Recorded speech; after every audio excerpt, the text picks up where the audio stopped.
So here a fun thing for a linguist to do is just to pick a random language, one you've never heard about, don't know anything about, from some part of the world probably you don't know anything about. Pick a random language and take a look at it, see what's going on. So let's do that. And first, we can look at some places where we can find a random language. Well, here's this page, lists of languages. So there's many different ways to list all these different. This is a list of lists. Here we go. So, of course, there's a few different databases that have some lists of languages.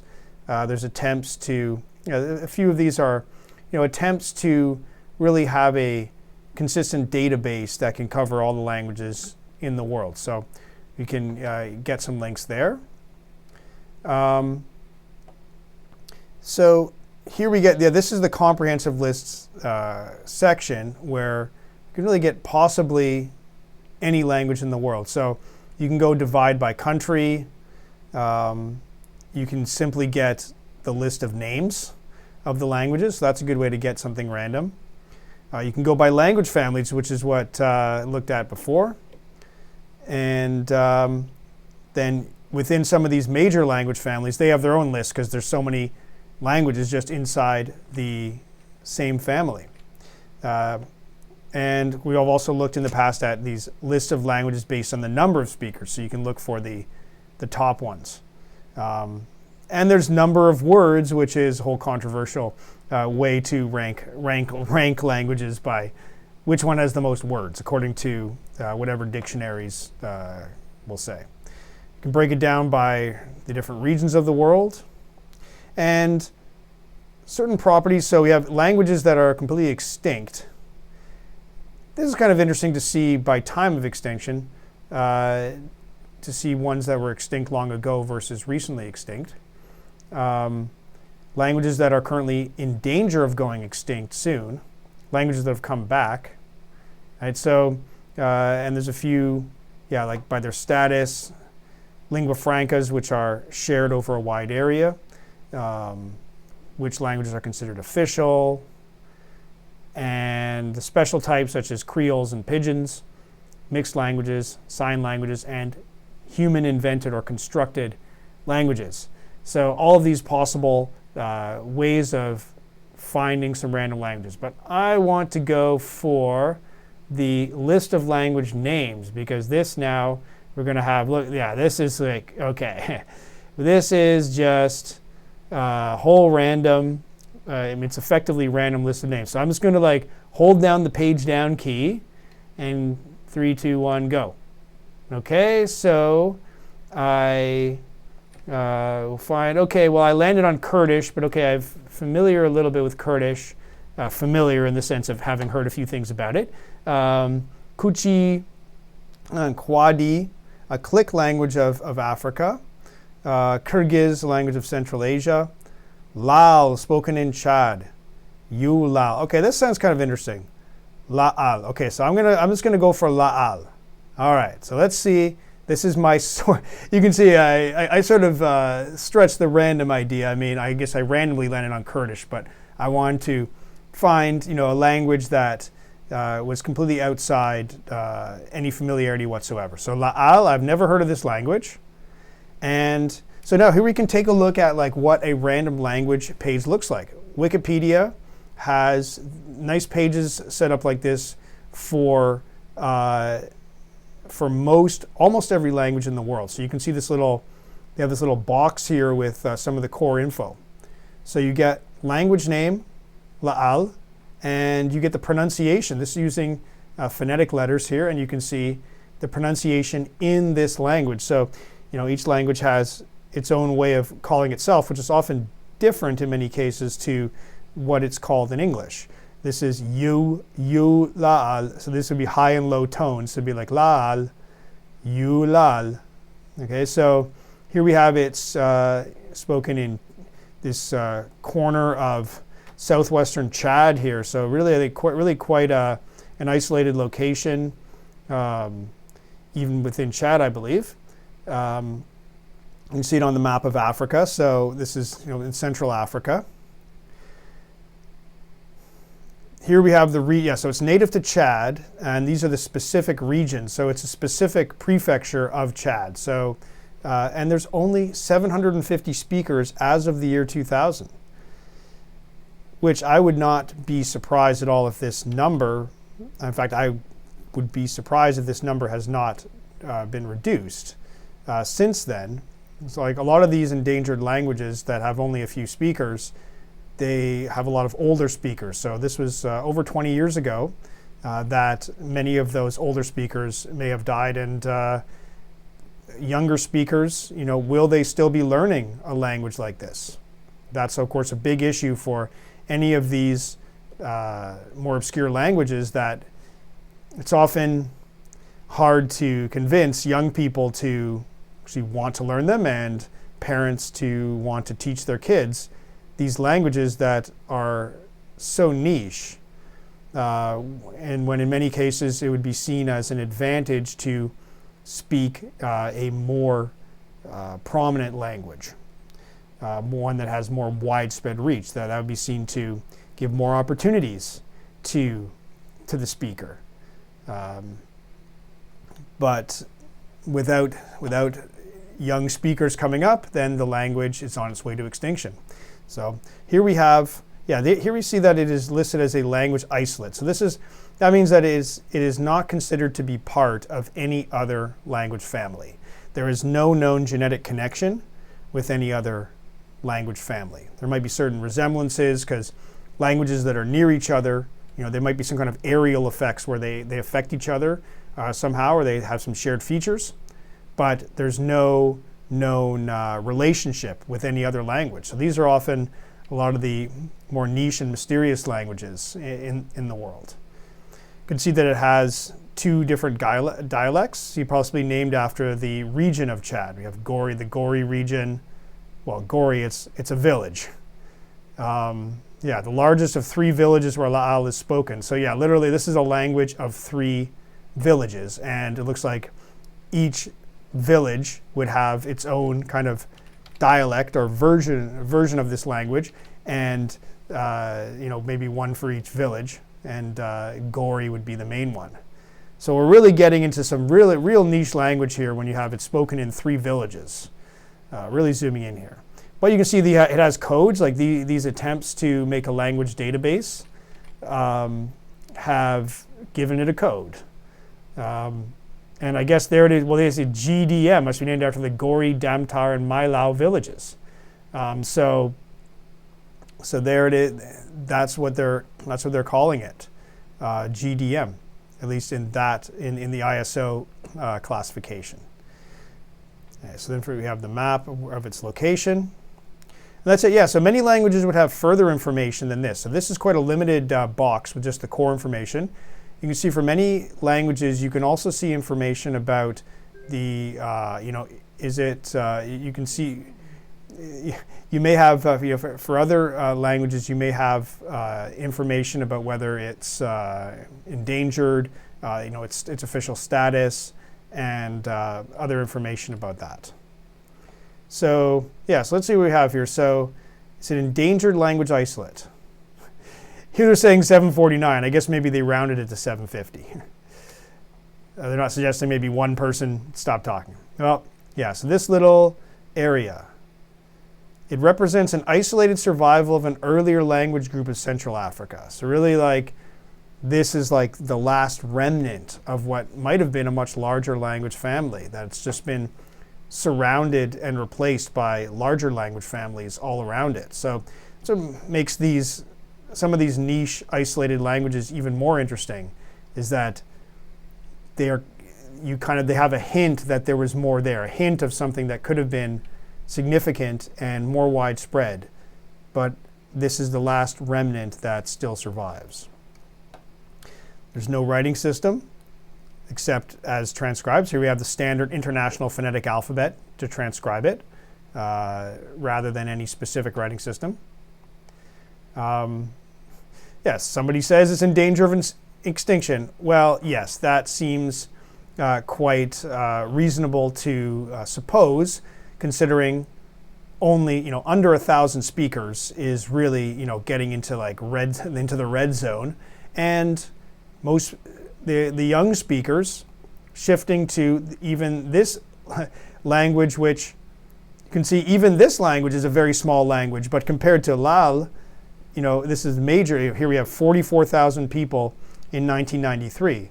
Probably that number has gone down as well, because even that itself is a niche language. Bagirmi, that's going to be a very niche language compared to larger languages of the region. But even that would be seen as a major language compared to Laal. So you can see the challenge for Laal, like why speak, why learn to speak, and why teach your children to speak a language with under 1,000 speakers in 3 villages, when you could at least move up to this regional language with 44,000 or some similar number of speakers.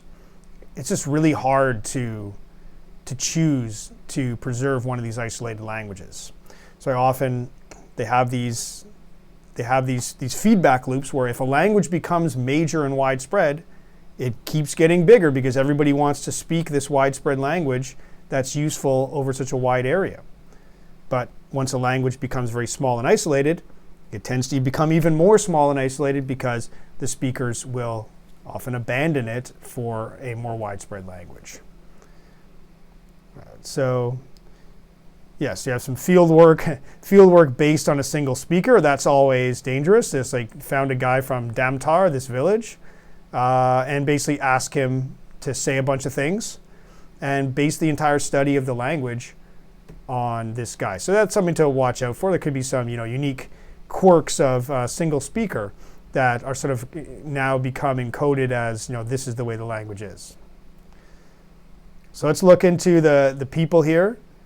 Fishermen, farmers, they sell salt from Doom Palm. So this is like really interesting. I've never heard about this type of palm tree and anything in relation for the salt.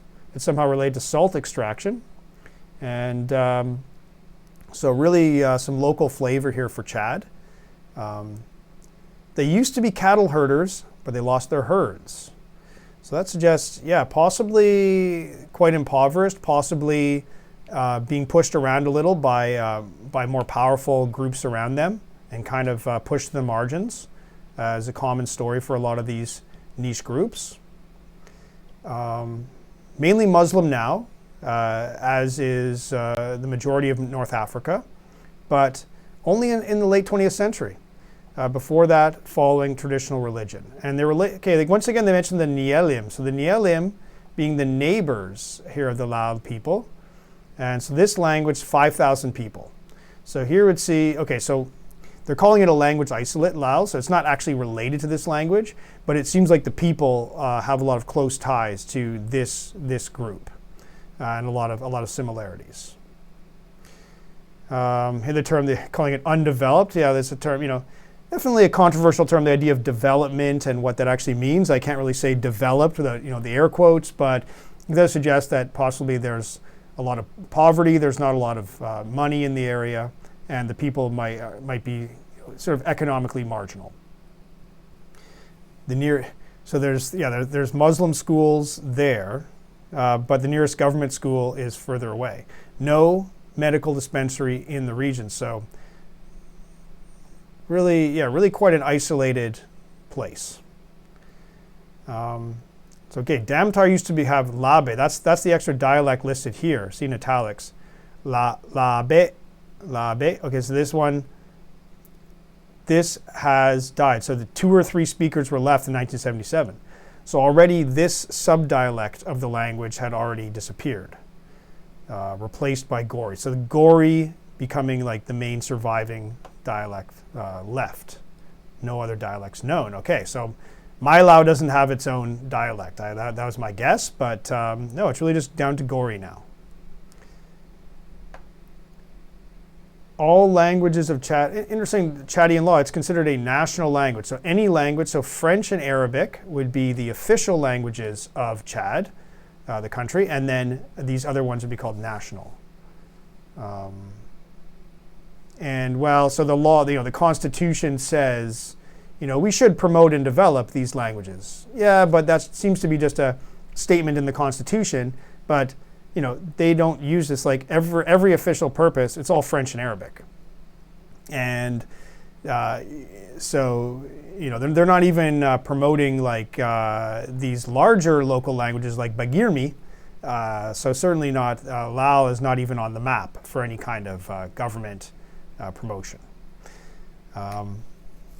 Here we go. We got a whole section about the classification, right? So it's unclassified. It's considered to be a language isolate, not part of any language family.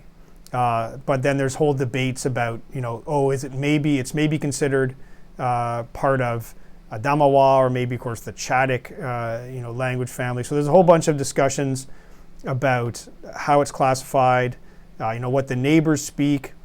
Of course, a language can have a lot of words that come from another language without actually being part of that language family. Even the case with English having a huge number of words that come from French, but of course we're part of the Germanic language family, but have a huge number of words that come from French. Although, of course, in the case of English, like even both English and French are part of the same language family if you go back to the Indo-European roots. Here though, there's no conclusive conclusion about what language family it's part of. So you can see this long ongoing debate, and you can debate for years about how it should be classified. Generally, I feel like a lot of languages are going to have a lot of similarity, especially if they're nearby with these aerial effects. And so I'm okay to call a language unclassified and an isolate unless there's really, really strong evidence of it being a family. So not too worried about that. We can still look at some similarities and patterns between nearby languages, even if they are not related as being descended from a single language. Okay, so here we get into the business of like the details of this language. So first we have the sounds, and this is one thing that's fun. Once you learn basic phonetics, you can kind of read this for any language. You can kind of learn how to pronounce any language in the world. So we have, you'll have a similar chart like this, which is kind of like a miniature version of the International Phonetic Alphabet chart that just selects the sounds that they have. So the sounds that this particular language has. So here we see so what do we get a sense of this phonology? We have 4 sets. So there's a 4-way distinction of these different consonants between so we, like in English, we have a PTK, we have a BDG, we have a kind of a 3-way distinction. This language has a 4-way distinction. So this is kind of palatal, which is kind of in between a T and a K. I can't do it very well, but it's like P, T, K, K, and B, D, D, G. Okay, so we have this 4th here. So otherwise similar to English, these are some of the most common sounds in the world, but with this extra palatal branch here. And here we have an extra series which has very African sounds, very popular in many areas of Africa, where you have this pre-nasalized. So here we have a nasal before the stop, so like mba, nda, nda, nga. And so those are kind of fun sounds, I think. And here we have implosives. Now these are one of the more exotic sound types where you make the closure in your mouth, and then you kind of pull your vocal cords down, or wah, wah, to kind of like implode the sound rather than explode. Usually these sounds are all plosives that explode up, p, t, k. But with the implosives, ba, da. You're not actually breathing in, but you're kind of like, you make an implosion by pulling your vocal cords down. So yeah, I certainly cannot pronounce these very well, and they're quite. I would just kind of like pronounce it as like a ba. I would try to kind of say a b, but make it sound weird is the best I would do it. Ba. Try to like make it more emphatic or something. But I definitely have a lot of work to do to pronounce these implosives. I would get a lot of laughs, I'm sure, from the Laal speakers if I try to pronounce them. So yeah, really quite a large selection of plosives, surprisingly. Like, many languages have nothing but PTK. English has BDG. So we have 6 in English. But here we have really a large number, a large collection of these different plosives. Whereas in the fricatives, here we have very, very simple, very, very few. I mean, there's no F, there's no th. You know, English we have f, v, s, z, sh, j. But here it's just S and H. Very, very limited fricatives. You have the nasal set, m, n, n, l, same, following this same pattern of the 4 places. And so that's a very, that's a very strong 4-way distinction. Proximants, you have L, this is y, so l, y, and w. These are some of the most common sounds you're going to hear, like in most languages. You have some kind of L, y, w, and you have the flap, da, da, one of the most common forms of R. There's many different actual phonetic sounds that are represented by a letter R, and this is the most common one, da, da. Similar to like a Spanish R. So, fairly large consonant inventory, very heavily focused on the plosives, very limited fricatives. Otherwise you can see how, it's within the range of a pretty standard inventory, but with some of that unique, leaning towards quite a large plosive inventory and small fricative inventory, otherwise pretty normal, I would say. You get some details here. Let's take a look at the vowels. Ooh, so here we see like quite a large number of vowels to have, there's actually, am I seeing 8? There's 8 different vowels. Say most languages, excuse me, most languages, 3, 5, 7 vowels. This having 8 is definitely on the heavier side. We have high central, whether this E is this vowel that's sort of in between E and U. So you have E, I, U, E, O, and A, only one low vowel. So pretty robust vowel inventory here, with a few more than would be than the average. So that's the pronunciation. And we can see here, the basic word order, subject, verb, object. Okay, so that's the SVO, same as English, one of the most common orders in the world. They put prepositions before nouns, so they would say like to you instead of you to, as some languages would do. They put noun, adjective. They put the adjective after the noun. Okay. And some sample sentences. And we get into a lot of details about different features here. An old noun class system. Okay, there's some kind of noun class system where nouns are divided into different classes that have different grammatical rules for how they're treated. Give some example words. Okay. So dog, jag, bigan. It's interesting, fairly irregular plurals here. Like you really have to kind of modify things quite a bit when you get your plural forms for a lot of them. Ooh, pronouns. Fair number of pronouns here. Okay, so one thing you notice, like they have a different word for I for masculine and feminine. You have like da, and di. And different forms here, you, but not for you. You has, so only I, only the I has masculine and feminine, and he and she, but there's no gender distinction for you. Here you see the number distinctions. We have we. Oh, here we have the distinction of the exclusive and inclusive we. So this would be, exclusive would mean it's not including you. So it's like u, uru, or uru, uru. This would be, me and somebody else, not the listener. Whereas the we inclusive, this would be ang. This would be including, like me and you, as in me and the listener, as two different forms of we. So that's something that is kind of ambiguous in English. Sometimes when we say we or us, it's not clear whether you mean speaker and listener or speaker and somebody else.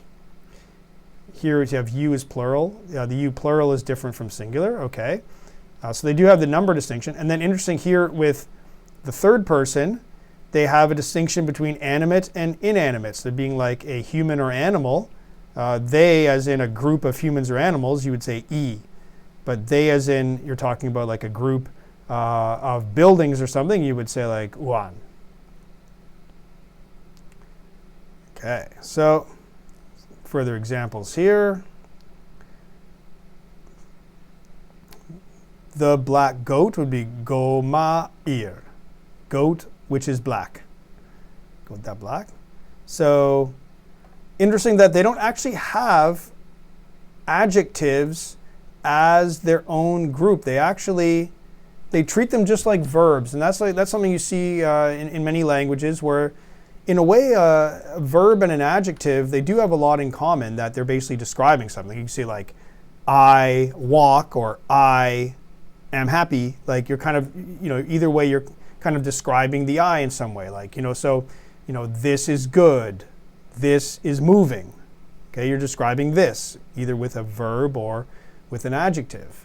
Now, so here, like this idea of like black, here we think black as an adjective. Here, it's kind of like being a verb. It's like saying goat, which is black. So it's like is black is kind of acts like its own verb. It's describing the goat here.